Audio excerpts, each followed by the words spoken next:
नाम के गांव में करतब दिखाती एक औरत एक रेड्डी के लिए गांव में आती है।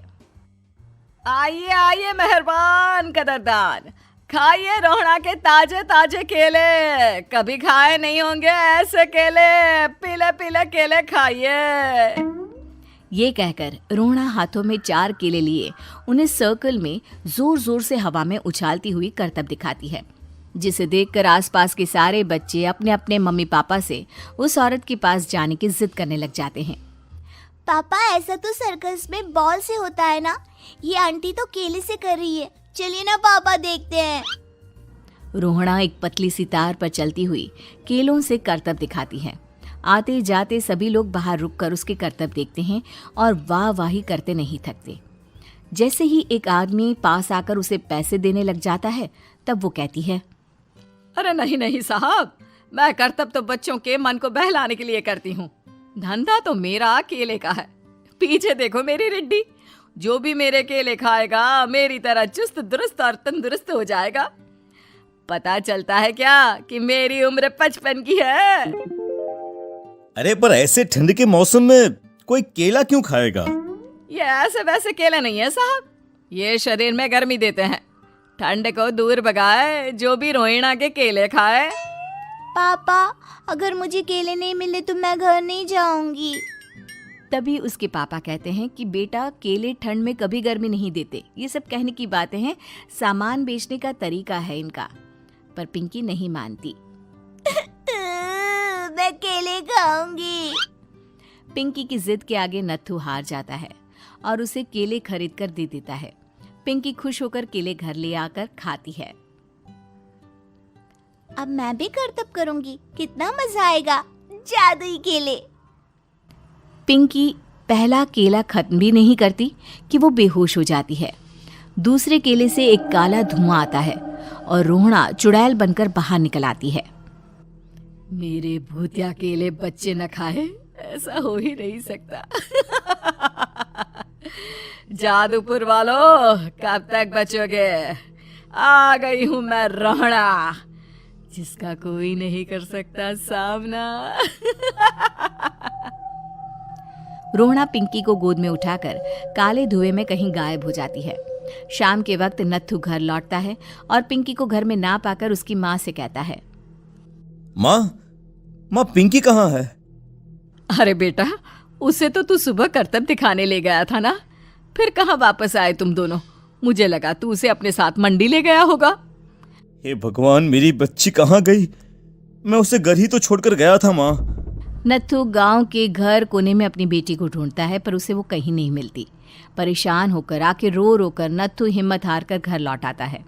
अगली सुबह रोहड़ा फिर से करतब दिखाने आती है और इस बार पिंकी की तरह रोनी केले खरीद लेता है। 50 रुपए दिए थे पापा ने, सारे पैसों की मैंने केले खरीद लिए हैं। अब मैं भी आंटी की तरह ही करतबबाज बन जाऊंगा। यही सोचते हुए रोनी केले खाता है और पहला अकेला केला आधा खत्म भी नहीं करता कि चुड़ैल उसके सामने आ जाती है। मेरे साथ चलने का समय आ गया है रोनी। ये तो बस शुरुआत है। अब इस गांव के सारे बच्चे धीरे धीरे मेरे कब्जे में होंगे, एक बच्चा भी नहीं बचेगा।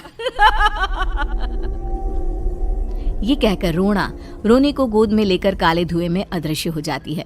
इसके बाद हर रोज गांव में से कोई ना कोई बच्चा गायब होता, पर ऐसा क्यों हो रहा है किसी को भी समझ में नहीं आ पा रहा था। रोज की तरह अपनी बेटी पिंकी की तलाश में नत्थू गांव के एक तालाब के पास बैठा रो रहा था। कहाँ गई मेरी पिंकी?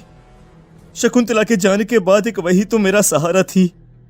अरे उसकी आत्मा कोस रही होगी मुझे कि मैं अपनी बच्ची को संभाल भी नहीं पाया। नत्थू ये कहता हुआ रो ही रहा था कि तभी तालाब में से उसे शकुंतला की आवाज सुनाई देती है। कहाँ थी तुम शकुंतला? हमारी बच्ची और सारे गायब हुए बच्चे रोहड़ा के कब्जे में हैं। वो बच्चों को जो केले देती है उससे बच्चे बेहोश हो जाते हैं और उसके कब्जे में आ जाते हैं और वो उन्हें ले जाकर काली दुनिया में ले जाती है। पर वो ऐसा क्यों कर रही है? ये मैं नहीं जानती, पर उस दुनिया का रास्ता मैं आपको बता सकती हूँ। जहां ये नदी खत्म होती है वहां एक केले का पेड़ है, उसके नीचे एक दरवाजा है, वहीं से रास्ता जाता है उस दुनिया का। ये कहकर शकुंतला की आत्मा गायब हो जाती है। गांव के सभी लोग झुंड बनाकर उसी रास्ते से काली दुनिया में चले जाते हैं और वहां देखते हैं कि सारे बच्चे वहां काम कर रहे थे। पापा मुझे ले चलो यहाँ से। पापा पापा। सभी बच्चे अपने मम्मी पापा से लिपट जाते हैं। तो तुम लोग यहाँ तक आ गए? क्यों हमारे बच्चों को पकड़ लिया तूने? तुझे शिकार ही बनाना है तो ले, हम सब आ गए हैं, हमें खा ले। नहीं, मुझे बच्चे चाहिए, मेरे बच्चे के बदले तुम लोगों के बच्चे। क्या मतलब? मैं इसी गांव में रहने वाली एक औरत थी। केले की चोरी के इल्जाम में मेरे बेटे को गांव वालों ने इतना मारा कि वो मर गया। उसी दिन मैंने ठान लिया कि गांव वालों का भी वही हाल करूंगी। कुछ दिन बाद बेटे के चले जाने के दुख में मैं भी मर गई और मेरी भटकती आत्मा एक चुड़ैल बन गई। और फिर मैंने बदला लिया तुम सबके बच्चे छीनकर। बर्दाश्त नहीं कर पाए ना, सोचो मुझ पर क्या बीती होगी। हमें माफ कर दो रोना, पता नहीं ये किसकी गलती थी पर हम सभी माफी मांगते हैं। हमारी खुशियां लौटा दो, तुम भी तो एक माँ हो। गांव वालों की बात सुनकर रोना का मन पिघल जाता है और वो बच्चों को छोड़ देती है।